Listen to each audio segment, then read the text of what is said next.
What's good, YouTube? It's your boy DeMoose back with another video. Today's video I am going to be showing you guys a technique that I did when I was a little kid.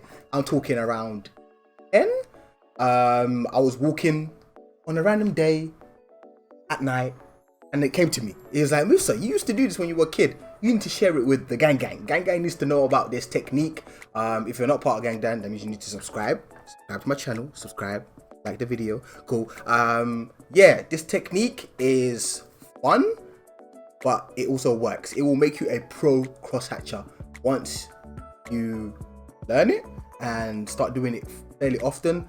I did it multiple times as a kid, and as a kid you're kind of creative, you know, your mind works and it just works in different ways, and you try to come up with things in order to make it fun and not like you're in class learning something, you know. So I'm excited to share this technique with you, so let's get right into it.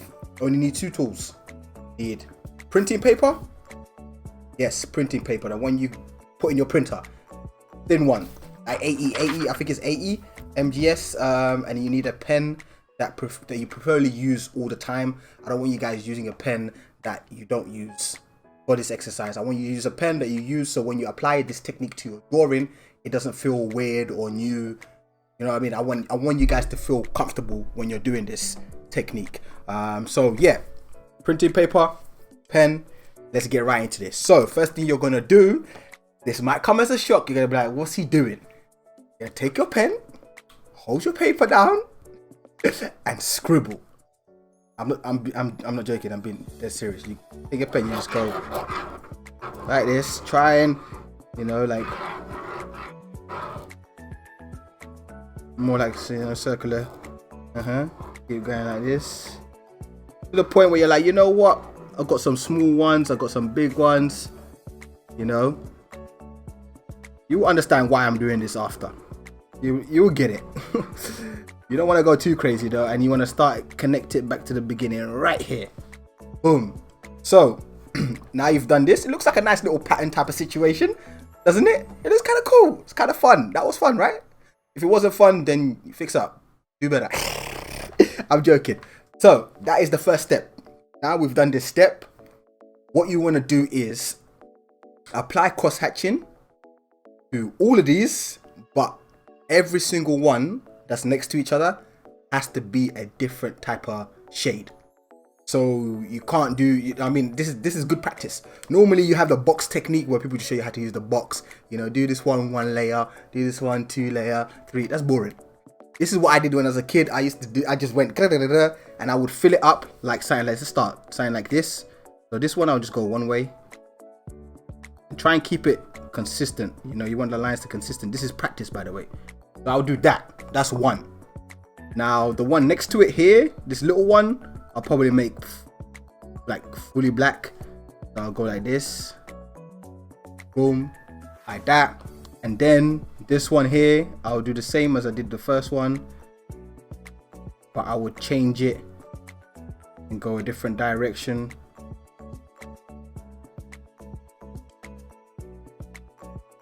Something like this. And you have to do this all the way through. You don't want anyone looking like each other. As you can see, it's quite fun, pretty good practice. Now, I know some of you are going to think, okay, so Musa, tell me about the printing paper. Why did you say it has to be printing paper? Now, the reason why I say printing paper is because this will make you control the amount of pressure you apply to the page.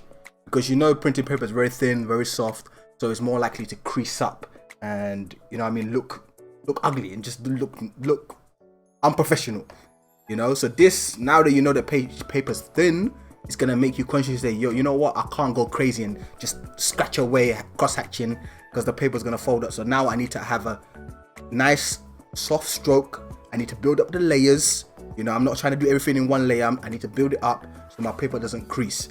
I spent years drawing on printing paper because that's all I had. You know what I mean? Now you guys see me using watercolor paper, all that stuff. But when I was a kid, I didn't have money like that. I couldn't just go out and say, Mom, yeah, drop me £20 so I can go buy watercolor paper. She would have looked at me like, are you mad? Excuse me? You get £5 a week, pocket money. You're telling me to go out and buy you paper. watercolor paper. Yeah, I lost your mind. So this is all I had. You know, printing paper. You can get like a block of what was it, 500? Is it 500? I can't remember.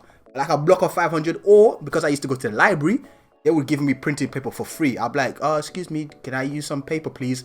And she'll pull it out of the printer and give it to me. That's all I had. Man didn't have money like that. So it's a good thing. I'm blessed. I feel blessed that I went through that, because now that's why when people go to me, how come you have such light pressure? How can you build up layers and all that stuff? I owe it all back to then, when I didn't know what watercolor paper was. I didn't know you could just go crazy and the paper wouldn't scrunch. For me, learning that is a blessing. Do you know what I mean? I think everything happens for a reason, and that's why I'm so good at controlling the pen nowadays, because I used printing paper for so many years. So when I transferred over to watercolor paper, it wasn't like a shock. I still kept the same principles, build up the layers. I think a lot of people, that's the part that they miss out. Build up the drawing with layers. Yes, it takes time. Yes, it does. It's long. You know what I mean? It takes a lot of effort, but you need to do it. You need to do it, guys. So yeah, that's the reason why I said printing paper. You don't need to go crazy, like be so neat with this one. Just have fun with it. Fill it up.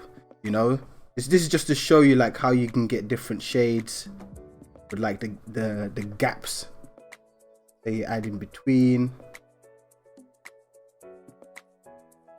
Like even some of them, you can go something like this. Look, you can get the lines like really far apart, and like this. You can do that, and then come this way. Keep the lines fairly far apart. The exercise is just make sure none of these are exactly the same tone. The ones next to each other. Like that. And here I can go black again. But everything, I make sure I'm building it up with layers. I want nothing. I'm not in a rush.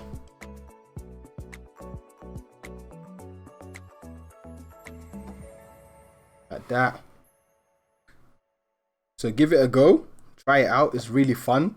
I could be here all night doing this, but I don't want to keep you guys here for too long. To the point you're like, Musa, I get it now. Now you see, even though these two are fairly close, this one's a little bit more. And if you want it to be a little bit more, you make sure you like put the lines a little bit closer, because you're like, okay, it's a bit too close of a shade to the other one, and I don't want it to be. So make sure you can always go back to the next one. Make sure the lines are closer. And like that. Now it's a darker tone, and so you just keep going. Have fun with it, guys. Fill up the whole page. This could be like it's almost therapeutic. I'm not gonna lie. It's good for the mind. You could even, so I used to do these as well, like scribbles, because it's not always cross-hatching that I do. So I want to tell you guys that as well. I do circular ones as well, because sometimes I shade like this, like when I'm doing hair and stuff. You can use this technique.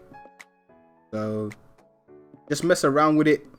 Different tones is the key. And I'm sure once you do this 6-7 times, you will become a pro, and you will thank me. You say, Musa, thank you for that one. That technique worked wonders. You like, look at this one. Look how dark this is, and I only did one layer. Just one time.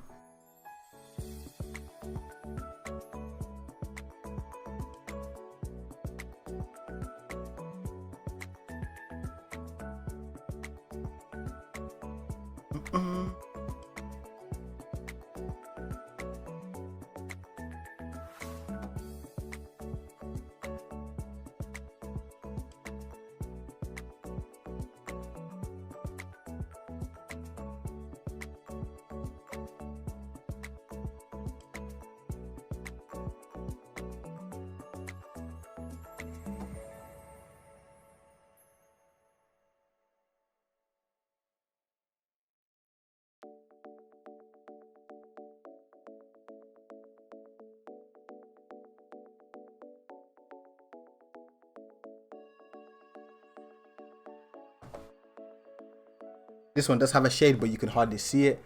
But yeah, I'm just gonna have fun with this. Fill it out, guys. Have fun with it. Do your thing. You know, you don't just have to keep here. You can go out and just go over here, fill this up, come over here. Especially if you want to practice, like, if you want to say like, okay, the dark one, I feel like the smaller areas are pretty easy, and you want to try something like a big area, then choose a big area and say, you know what, I'm going to try and make this one pitch black. So that means I have to keep the lines pretty close to each other. Again, try and keep the stroke consistent like I'm doing here. Of course, I've been doing this for a while, so it looks easier than it is. But guys, give it a go. And obviously me, because now I draw like this with video. But you guys, if you're not going to record yourself, don't be afraid to rotate the page. So whenever you're doing a different type of cross-hatching, you can rotate the page. So you do like this. If you're doing a different type of line, like this, boom, boom, boom, rotate, do straight line, again,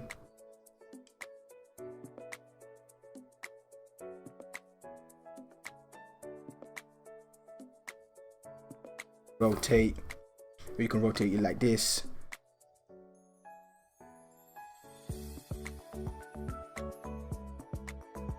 Again, like I said, you don't have to go as fast as me.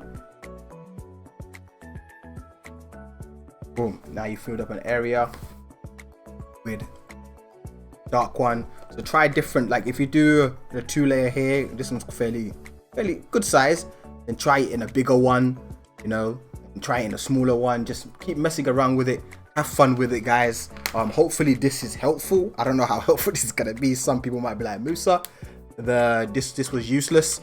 I don't know what you were thinking, what you were doing, but this doesn't work. I'm telling you, it works because I've been through it and I've done it. Multiple years I've done this technique and just had fun with it. I guess when you're a kid, that's when you come up with the most creative ideas. As you get older, you try to follow everything like accordingly, you know what I mean? Go to art school, doing this, doing that. But when you're a kid, and I didn't have social media like now. Some of you kids are exposed to I could say too much social media, to the point where you're comparing yourself to someone like me, you know, other artists. You're like, I want to be like them, I want to be like them. And then you kind of forget your own journey, you know, the actual learning phase. And, you know, when I was a kid, it was like, okay, I love art, I want to draw, I want to get better. How am I going to figure this out? How am I going to find a way to get it better? I had to come up with different things in order to help me improve. I couldn't just go on Google and say, okay, how to become a better artist or how to become a better crosshatcher. My mind wasn't there. I didn't think about things like that. It was just, I like art, I want to improve, let me figure this out. And obviously because no one's watching, I didn't have Instagram page to post my progress or anything like that. It was just me, myself, and hard work, putting in those hours, you know, without expecting gratification, without people saying, oh, well done, Musa, well done. I just loved art. And I hope the ones who are watching this video have the same mentality. Like, you just love art, you just want to improve, and you're doing it for you. That's the key. Thank you for watching. I will catch you guys in the next video. Let me know any topics related to ballpoint pen that you want to see. And if you enjoy this type of video, let me know in the comment section. The comment section is yours. Give the video a like, comment, give me suggestions, and I'll make it happen. I'm out. Gang gang!